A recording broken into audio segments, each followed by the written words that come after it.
someone were to say, like, what do you do for a living? I would answer, I'm a photographer. And then after doing that project, it shifted to, I'm an artist. And like photography is my medium, but the way that we started to think about creating an image, it became much more than like the documentation that I used to do, and more of like this like very thoughtful, intentional approach. And it really shifted like how I think about photography as a whole. Hello and welcome to episode 256. I had to think about that one for a second. Welcome to episode 256 of the Wisdom and the Tangents podcast. I'm your host, John Mansfield. Today we're talking about personal projects. We're talking about how they can completely transform your business, how they can boost your creativity. They can even lead you into a new niche that you didn't even know that you would enjoy. And that's similar to what happened to my guests today, Jada and David Parrish. They are a creative duo based out of Richmond, Virginia, and they blend photography and creative set design together with very colorful and conceptual images. If you have not seen their work, I will be sharing some later in the video. So if you want to check it out on YouTube or Spotify with the video, do that. Their work has been recognized by the International Photography Awards, the Chromatic Awards, the Abbey Road Music Photography Awards, and others. It is really amazing. I love all the behind the scenes videos. I know I talk about this in the episode, but I do love the behind the scenes that they share, which really drew me in to wanting them to be on the podcast. So I know that you'll enjoy this conversation. So let's get into my conversation with Jada and David. Jada, David, welcome to the show. Hi. Thanks. We're really excited to be here. Yeah, I'm excited to chat with y'all. I'm just like, I feel like my face is getting more red as we're going because I'm just like, oh, I want to ask this and I want to talk about this. And I'm just like trying to hold it back. So, but could you give us a little background into y'all, like where you're based, what you do, all those kinds of things? Yeah. So we're based in Richmond, Virginia. And we combine photography with set design, and we take very loud, colorful, surreal photos, kind of like you can sort of see some of the ones behind me. Yes. And we do a lot of work with musicians, fashion designers, creative brands, and a ton of our own personal projects as well. And then before we got into all of this, we were wedding photographers and portrait photographers for about a decade. Yeah, that is very cool. And also for the listeners, if you're not watching on YouTube or Spotify with the video, definitely like scroll in the show notes and go check out their Instagram and TikTok and everything. Cause these like your conceptual art is just really, really cool. And very different than I've seen a lot of photographers take. How did y'all like get there? Like, was there something just kind of like in the background when y'all were wedding photographers and shooting all the pretty details and, you know, sunset, golden hour couples and everything that was just like somewhere in the back, like, I want something different? Or was this something that y'all kind of fell into? I think it was like I want something different type of thing. I had so much fun. I think I have fun setting things up and figuring out how to make like the mechanics of it work and all of that. And so I think our wedding career hit a point where I felt like I figured everything out, that I was on to like the next phase of figuring out how to get a second team, how to do like a photo booth, how to do video. And so I think there was like this thought of like, what's more, but it was this, what we're making right now, like, did not exist in my mind or Jada's mind, I don't think. So I think that the need of wanting something different was there, but like the what wasn't. And the big like thing that changed it was 2020, and this was like our 2020 project.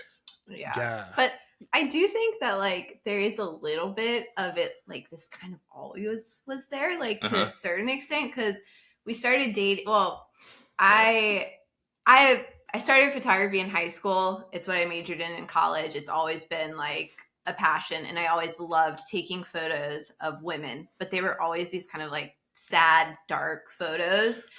And, yeah. and like, oh no, I totally get that. and just very much like, I was just using natural light most of the time. Like, it wasn't nothing I did was very technical. It was always about like the emotion and the connection. And then when David and I started dating, he was like, what if we add some colored lights in? Like, what if we like mix it up a little bit? And so he helped me finish like my senior thesis project in college, which was this like show with these, they were kind of surreal photos with like kind of mixed like different colored lights in there. And those were cool. It was the first time we like collaborated on something together, but we like left it there. We never did anything else with that. That's true. Yeah. So you're like, this is a college thing. It's Yeah. we did it. How do we make money now with that skill? Yeah. Exactly. So that like passion of taking like, I don't know, more conceptually portrait photos was there, but we brushed it under the rug. I haven't really thought about that in a while, and that is so true, because like it was Jada's style, like all this stuff in our current work, it's like Jada's posing and like still the same thing, like very evolved, but like in a world that I create, right? So like that was what we did back then. I was like, she still did her posing, but then I created the world with lighting and like it should be in this corner and stuff like that. So he would art direct me. I would art direct hard. Yeah. So that's Very true. nice. I haven't thought about that in a while. No, that's very cool. Yeah, I like really identify with that, Jada, of like the posing, and just like a lot of my photos just like went super sad for some reason. Whenever I would pose people, I'm like, let's just do one with like really pensive look, just like out this way, away from the camera. I'm just gonna get like some split lighting on you or something, and just I don't really know why. Probably because something internally, who knows, you can talk to a therapist about it.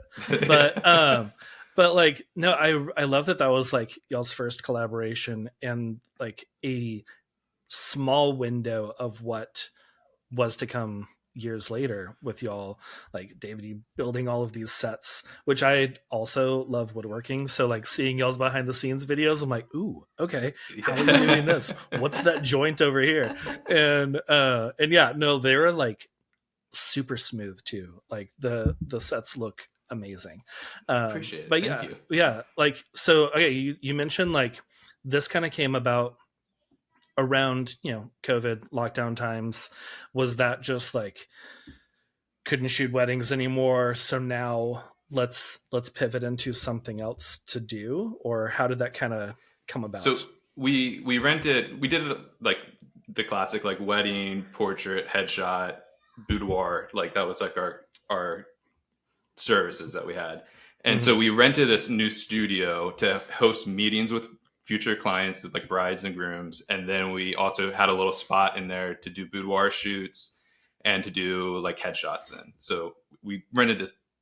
It was brand new. They just finished. It was so nice. It's beautiful. Yeah, it was. It even came with a pool, which was pretty wild. Hey. So it was like a really cool spot. But then COVID happened, and it just was empty. And like we weren't using it. We weren't sure what to do with it. And during that time, everybody went through going through hobbies and phases and everything. And ours kind of came together where it was like, what if Jada focused on like posing and directing in a studio, and what if I focused on the lighting in the studio? And so we were able to come together in that space and start exploring those. And so that was kind of the start of us getting into studio photography.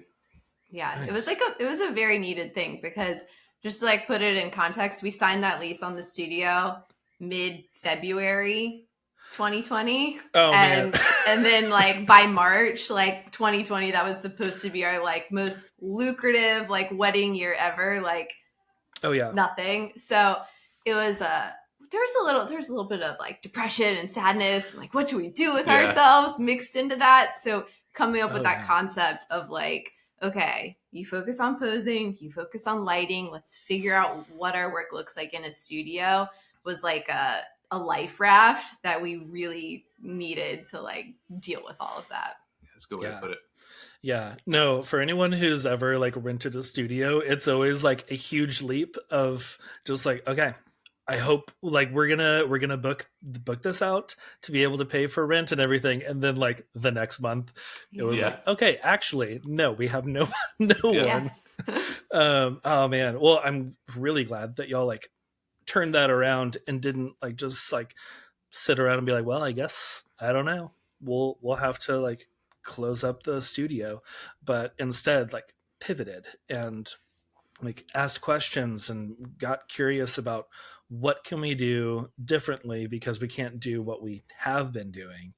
And I think that's a huge thing for anyone, like especially like the wedding season right now is really weird because it's like post COVID, there was a huge boom of weddings and everyone got used to that, and now it's like back to where weddings kind of were Uh, in like 2018 2019, which is uh-huh. still a good amount, but it's not like the boom, boom, boom, shooting 3 weddings in a weekend because everyone's wanting to hire me. And I think a lot of people forget like what it used to be. Right. Mm. That's And this interesting. might be a really good time for some people to pivot. I'm one of those people that's like wanting to pivot. And part of it is like clearing out half of my garage so I can have a little in-home studio Yeah. and like make my own sets and stuff. So like very inspirational watching y'all's reels and stuff and getting to talk to you right now. But yeah, like I don't know, with that, like was that something that just like popped off right away, or was it something like doing your conceptual work, was that something that y'all went straight into, or starting with the studio was it more of kind of the same kind of posing with just like the different colored lights and everything? So that was a journey. It's so this career path has been a Yeah. journey for us. So Yeah. it's like it wasn't like we switched and then it went over. You're better with dates, so you can probably like do the timeline of it a little better than me. So like we had our studio. It was literally like we never moved into it. So it was like completely empty. And it was in Okay. this like shared communal space. And so we were like scared to leave the house for like a couple months. But then by like, I don't know, May, June, we were like, okay, let's set our studio up. So we ordered some seamless paper backdrops and we went like really colorful with them, like bright pink, bright blue, purple. And we got I got Lindsay Adler's posing book, and I just started like flipping through that, and I like really took in a lot of her like fashion poses and just general posing tips, and I would just kind of like work through that and like apply them to different shoots that we were doing. And so it started just with like it was like it really was our past brides who were the people who like showed up for us as our first models.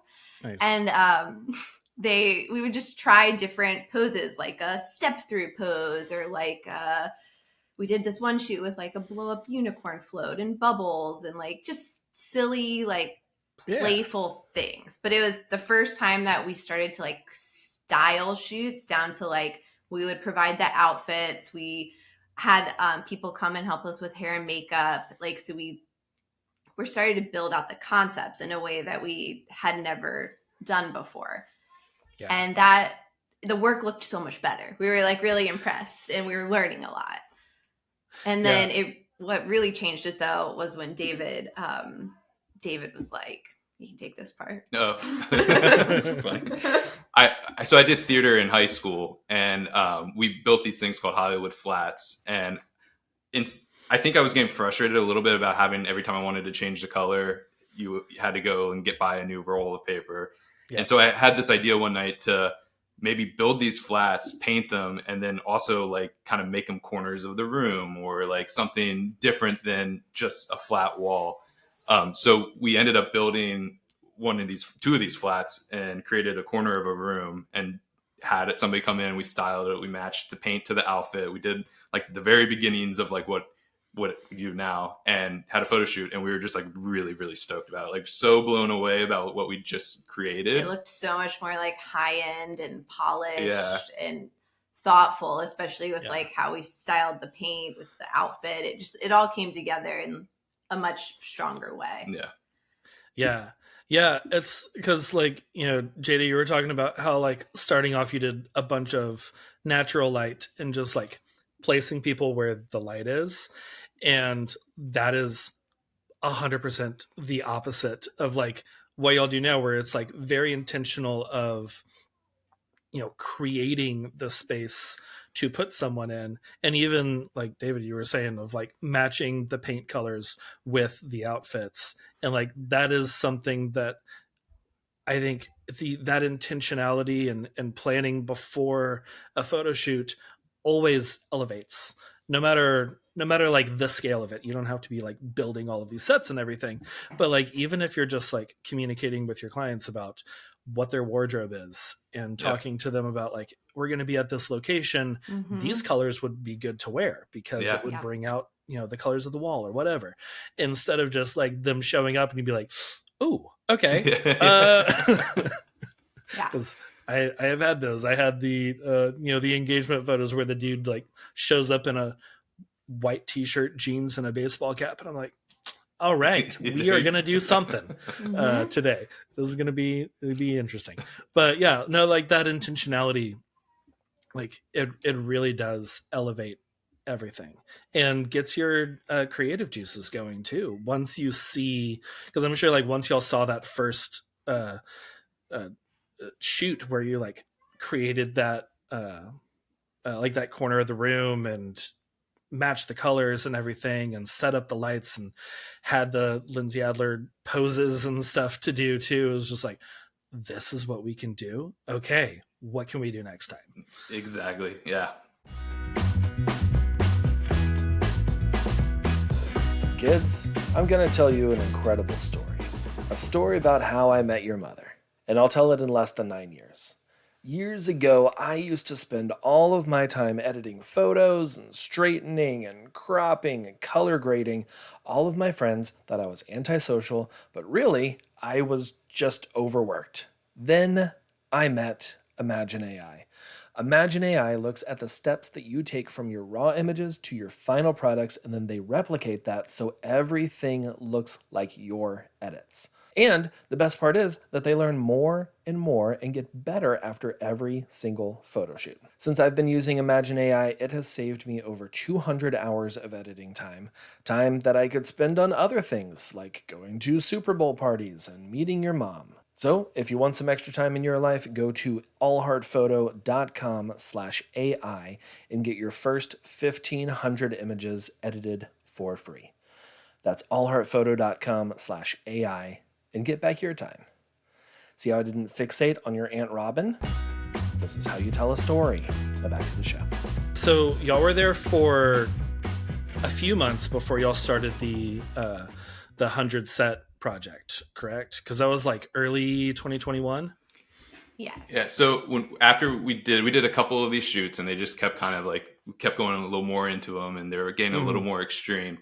And then we naturally thought like, well, this is kind of like commercial photography. Like maybe we need to like get an agent or something like that. So our first step was a friend of a friend knew somebody. It's an agent, right? That we asked to look at our work, and they went to our website and they noticed that like, oh, like you have like 4 portrait shoots, but like the rest is like wedding and family and stuff like that. So they're like, you need a stronger portfolio for like to even be considered for by anybody. They're like, the photos are good, but you don't have a portfolio to show. You need a lot more. Yeah. And I'm somebody that like takes feedback and like kind of like stomps on it and like goes to an extreme. So we kind of like we're like we need to make more of these shoots, and how can we do it? And so I had an idea to try to do 100 of these in a year, which was the following year, right? And the goal was just to do 100 shoots and 100 sets in the year to like really make a portfolio that then we could go and share that new portfolio. Because we knew we had weddings lined up, we still had family portraits lined up, so we knew that we were fine financially, but we were like, let's just go hard with this work. Yeah, and it timed out really well that like as all this was happening, it was like December, so we essentially made it like our New Year's resolution. Let's do 100 sets, 100 shoots in 1 year, and we did set 1 on January 1st, 2021, and set 100 on December 31st, 2021. So it truly took us like a full year to complete. That's so cool. Yeah, no, I'm very similar to you, David, of just like, you're going to tell me this thing? Okay, cool. I'm going to do that 200%. Yes. I'm just going to run with it. Yeah. And like, so for these, like the very first ones, cause I'm thinking of like the listeners who are like, that sounds really cool. I do want to pivot, like maybe out of weddings or out of family portraits or something into something more like studio like or product photography or whatever they're wanting to pivot into.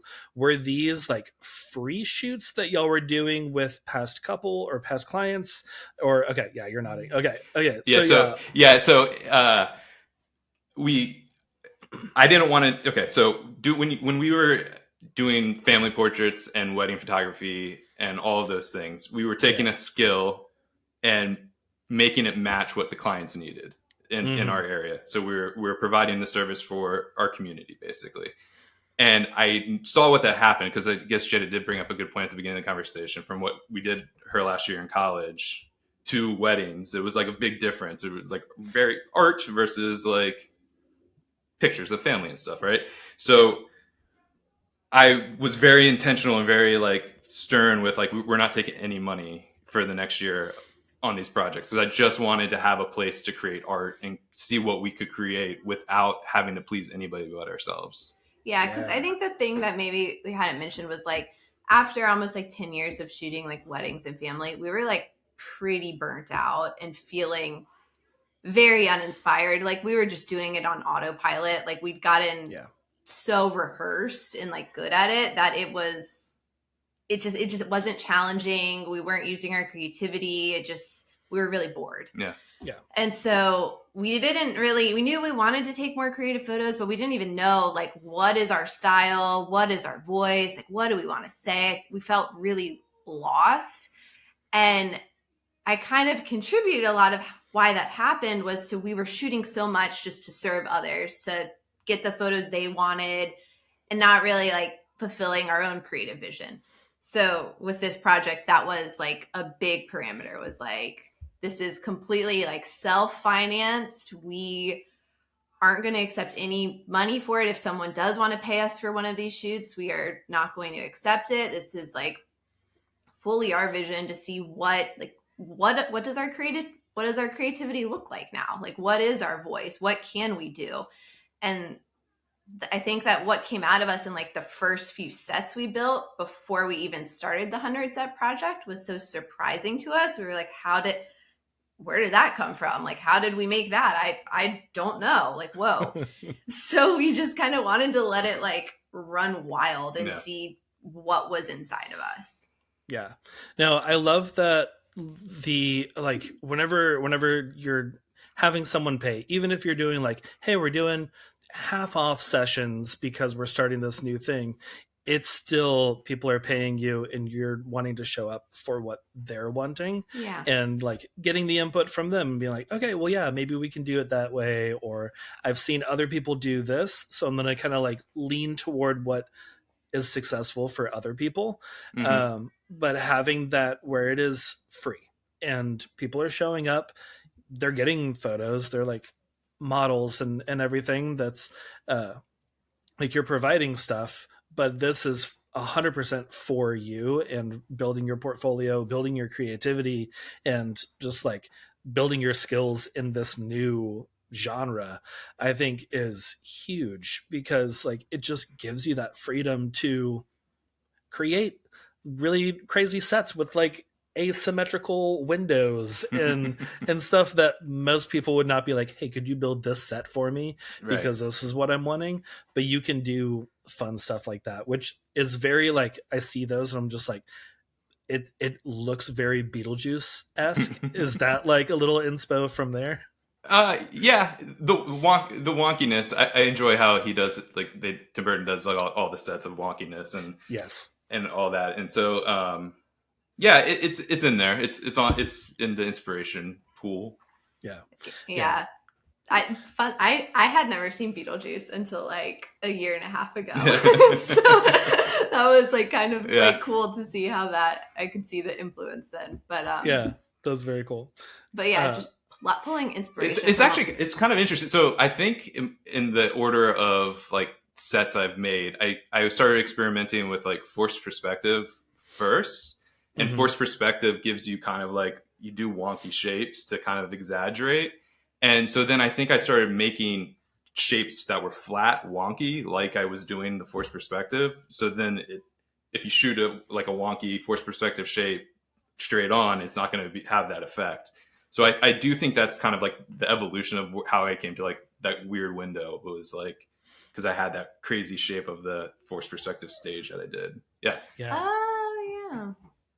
Well, so that's like the other thing to kind of touch on, I guess, like about the 100 set project was like, it was a self-funded project. So like we couldn't be building completely new sets every single time. So we had to take like the existing set pieces we had and like repurpose them, cut them down, reshape them, like set them up differently to create as much variation, different sets. We would do different paint jobs, but they were all, for the most part, the same set pieces. Yeah, all the same flats. And so when he's saying like we did this one shoot very early on that was this like forced perspective stage that had this like retro striping pattern. It came towards the camera. It was like really cool. We used that stage like probably like 10 different times throughout the project. Turned into a table. It turned into like a ceiling. Like it just worked its way through. Yeah. And that created a lot of like the interesting shapes and like, I don't know, just having a parameter like that where you only have a budget for X amount of wood. So how are you going to reuse it? It felt like a limitation at first, but it really unlocked so much more creativity. That's what a lot of limitations end up doing. Like they feel like, oh no, these are walls. These are barriers like keeping me in. But then it really forces you to be creative and to use what you're working with. Like one of my wedding photography mentors only shoots with a 35 millimeter and an 85 millimeter lens. That's it throughout the day. It was like, if you want to zoom, you move your feet and you get closer. And I started doing that and I was like, it opened up a lot more creativity for me to where I'm not just using a 24-70 and just like, all right, I'm going to zoom in to get this shot. It's like, if I want to zoom in and get close to like these tiers over here, I got to get over by their shoulder and like, they have to be comfortable with me. And then that transitioned into me like really pushing, like getting comfortable with people and introducing myself early on and like having being more of like a personality than just like showing up with my camera and like, I don't know, I'll just take photos. And like that transition or like transformed the way that I shoot weddings now. And like I love those barriers that we have of like, you know, y'all were self-funding this. You're like, we can't just like, we're not going to go take out like $100,000 loan to go do all of these things that may or may not pan out to something bigger at the end. You're like being creative of what can we turn this into a table? Let's turn this into a table. Yep. And that kind of stuff. And like how you paint different stripes and force perspective and like that kind of creativity came from those barriers. And I think that's really great to think of for anyone who's just like, I can't do this because of X, because of my money or because of where I live. And like, I live in like Central Texas. Everything is flat here and boring. But like, if you look around, you can find some really interesting things to shoot. And I think that's really cool to just like, you know, jump over those barriers. Yeah. And they create like happy accidents. Cause like what you were saying with the lenses, like, because you had to you decided to use just two lenses and you got closer to people, then you like start communicating better. So it just like makes all like that's your new path basically because of the barrier that you had, and now you've carved your own way and like it created something completely new. Yeah. And now I have a bunch of different lenses that I use, but I still like the skills that came from setting those parameters for just a few weddings. Like really changed everything. I love that. I used to, with like weddings, Jada would usually during the reception shoot wide, and I would have like 85 millimeter, and I would challenge myself, like, I'm only using 85 this whole like reception, and I had it wide open, and I was just like, just like playing around with it. But I do remember like all those like cool challenges and like how it changes your work. It's neat. Yeah. And you kind of have to do that, especially like, y'all were in the wedding industry for 10 years. I'm coming into my 13th now. And like, weddings are very different. There are different things that happen, but for the most part, it is the same every single weekend. It's just like, okay, yeah, we're getting ready. First look, cool. Ceremony, we're gonna do some toasts and people make some corny jokes. All right, cool. Now we're dancing, and that's the corny jokes. Like hearing the same jokes. Like I know it's like always the same type of person that is saying the same. They think joke. they're so unique. So it gets me. Mm-hmm. Oh yeah, my favorite is like meeting the best man and being like, I know what joke he's going to use. He's going to talk about ChatGPT. This is going to be good. Yeah. So how did I mean I'm assuming your 100 set project really transformed y'all's business and like gave you that portfolio y'all were looking for and everything. How did that like really change things for y'all from the beginning, January 1st, 2021 to December 31st, 2021? I think like as people, the biggest like change it did for us was, I think it changed how we like identified ourselves, because before that, like if someone were to say like, what do you do for a living? I would answer, I'm a photographer. And then after doing that project, it shifted to, I'm an artist.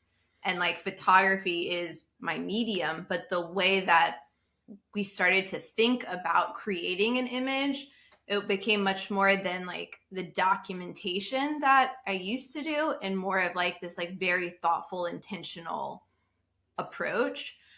And it really shifted like how I think about photography as a whole.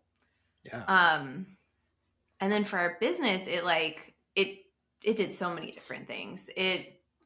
We shared this whole journey, this whole 100 set project, like on our Instagram account. And it created this beautiful community where people were like cheering us on. People were getting involved in it. It created so many new relationships. And then halfway through the project, our Instagram account got deleted, and it was heartbreaking. But oh no, oh no, that's the worst. It was a low blow. But it was like exactly at set 50 too. It was pretty heartbreaking. Yeah.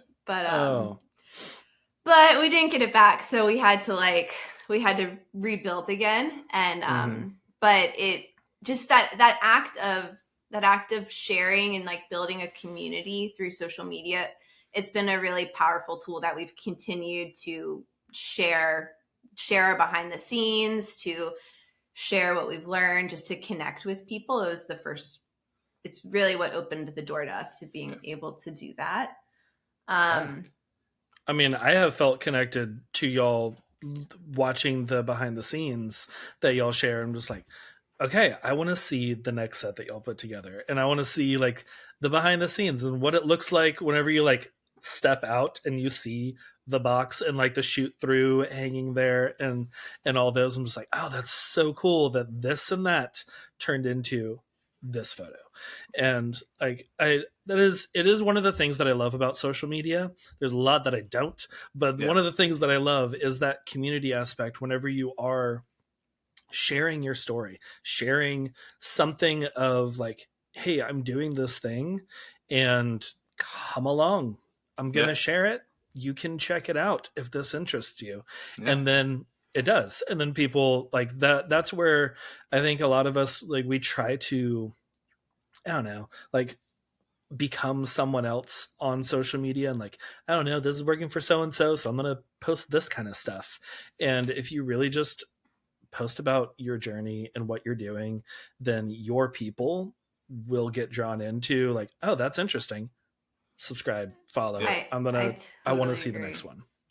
And that's what this whole kind of other version of our career also kind of felt for us too, is because I feel like when we were shooting weddings, we knew how to market ourselves and like to attract the clients that we wanted to attract in our city.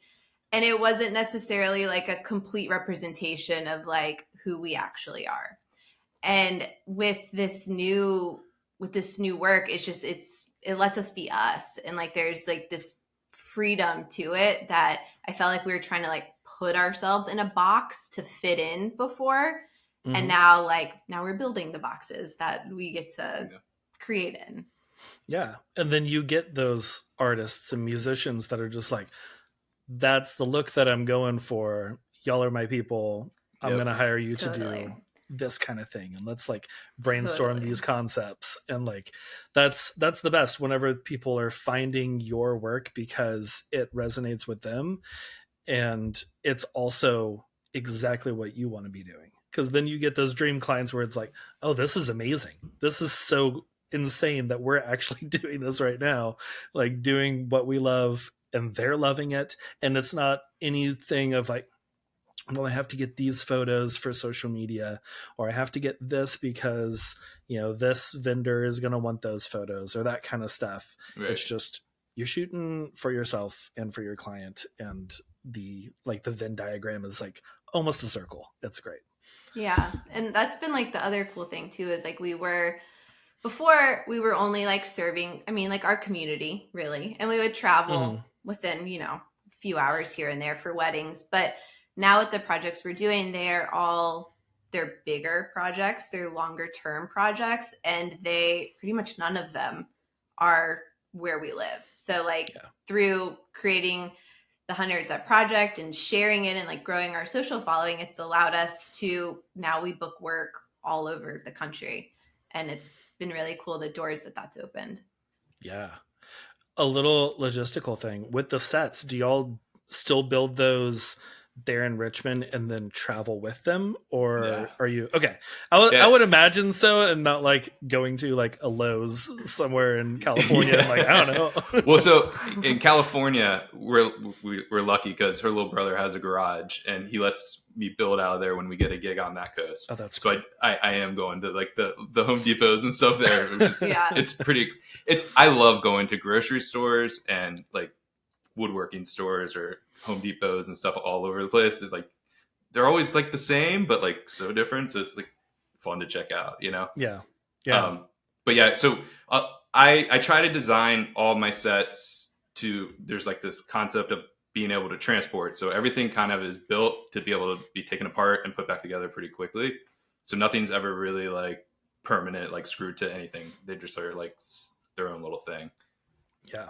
Yeah, that's great. Yeah, I built like a tiny set for like doing wedding expos of just like this cool wall that I hung some photos on and stuff, because I didn't want just like the plain black drape that was behind everyone else's. And that was one thing that I was like, I'm gonna build this to where I can like, it just has a couple braces that I'll like screw together to where I can unscrew that, and these are pieces.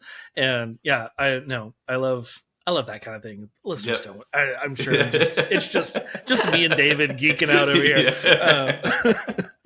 But like for kind of as we're wrapping this up, for the listeners who are maybe on the fence about like changing genres, or they're inspired by this talk and just like, I want to try something new. What is something that y'all would recommend that they do, or something that they focus on, or questions to ask themselves to kind of push more toward doing a personal project in their business? I would say that if you are feeling uninspired or like at all bored with what you're shooting, it's because you've stopped growing within that. And so if that's you, like, do a personal project. It's going to help build out your skill sets, but also like re-spark that passion that you once had for what you were doing. And that one of like, I think that a couple of the best things to do would be to really define your parameters. Like I can't speak to the importance of that enough with a personal project, and kind of using your parameters to gamify whatever your personal project is. So like set a time limit for yourself. Like, I think that worked really well for me and David, being like, this project starts on this date and it ends on this date. But then you also have to think, okay, well, how much time do I actually have to put towards this project? And then you need to take the actions to go schedule it out on your calendar, like actually set that time aside. And if you need to book a studio, if you need to find a model, if you need to do whatever, do that and actually line all of that up on your calendar, because then it helps to hold you accountable to follow through with that. And then also to define your financial parameters. Like, okay, I have $50 I can spend on my personal shoot this week. So that's not a ton of money. What can I do? Do I need to go to a thrift store? Do I need to make something? Like, what can I get for free? Just like thinking through that and using those limitations to make you more creative. And then I can't speak enough to like the power of making your project public, like sharing it on your social media, letting people know you're doing this, because there might be times where you like really don't feel like doing it, and having that extra level of like accountability, like you said you were doing this, people are going to ask you about it. Oh, you booked a model. It's like, it'd be not the best to cancel last minute. Like, it makes you follow through with things in a bigger way. Yeah. I need that because I love my comfort, and I love if I have the option of doing something. It's like that John Mulaney joke of like, you had the option of doing something or doing nothing, and you did something and you're here. So thank you for like showing up to this show. Like, if I have the option of doing nothing and like hanging out at home, I'm going to do that. Cause also like my family is like priority one. So I always want to hang out with them anytime that I have. But if I have something on my calendar, that's how I get myself to do something, is I have to put it on my calendar, even if it is rest. I schedule rest for myself every now and then, because I'm like, I'm gonna need this. I have a busy weekend. I'm gonna need rest on Monday. But no, I love all of those tips. And like, as you're talking, I'm like thinking of personal projects that I want to do. So this is very inspiring, and I have loved this conversation. Before we like wrap up and let people know where they can follow you and see y'all's art and what you do, there's part of the show that I like to do where we talk about what we're loving this week. And it can be literally anything: book, TV show, movie, a new food, podcast, whatever. What are y'all loving this week? This is like for all the women out there, but I am loving Newly right now. I just did my first month of Newly last month, and for if you don't know, John, it's this website where I don't. Okay, it's great. It's great.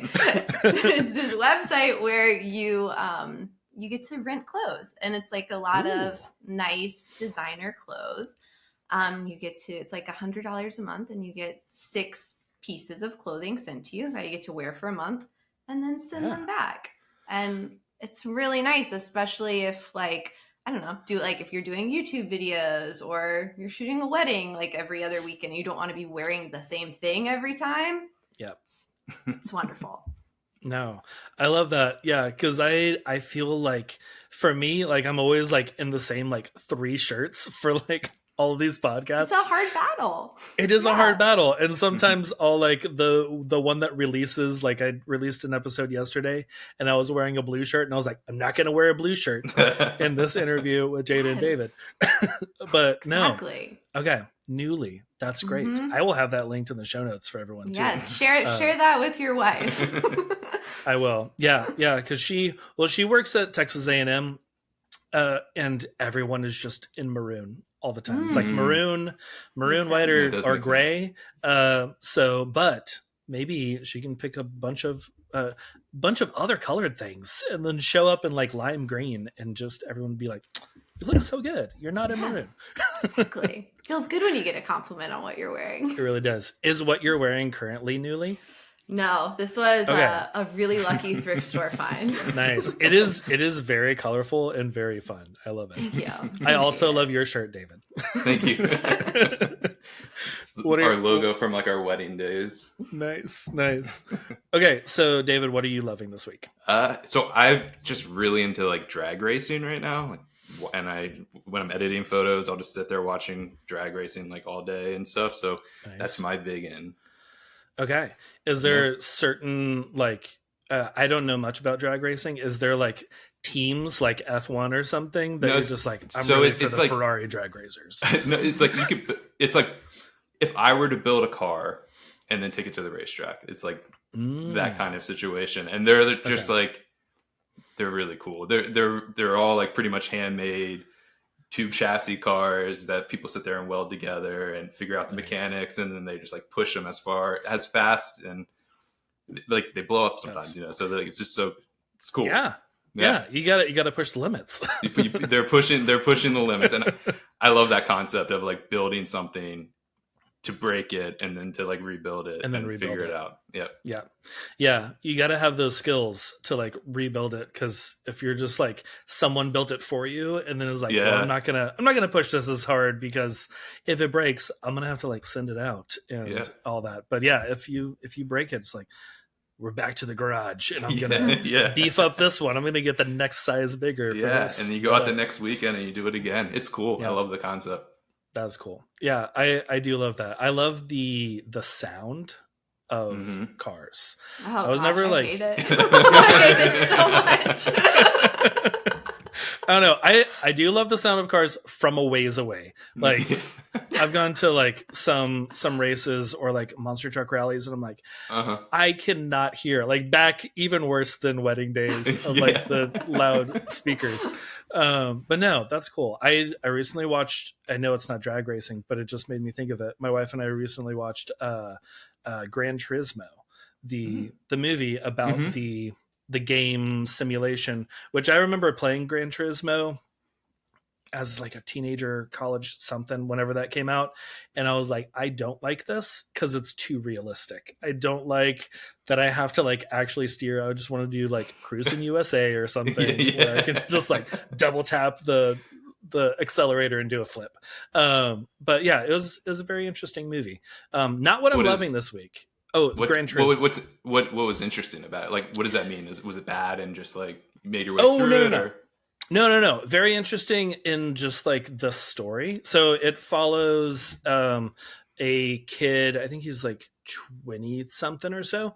And he is one of the fastest Gran Turismo players. Like online, he's like set records for different courses.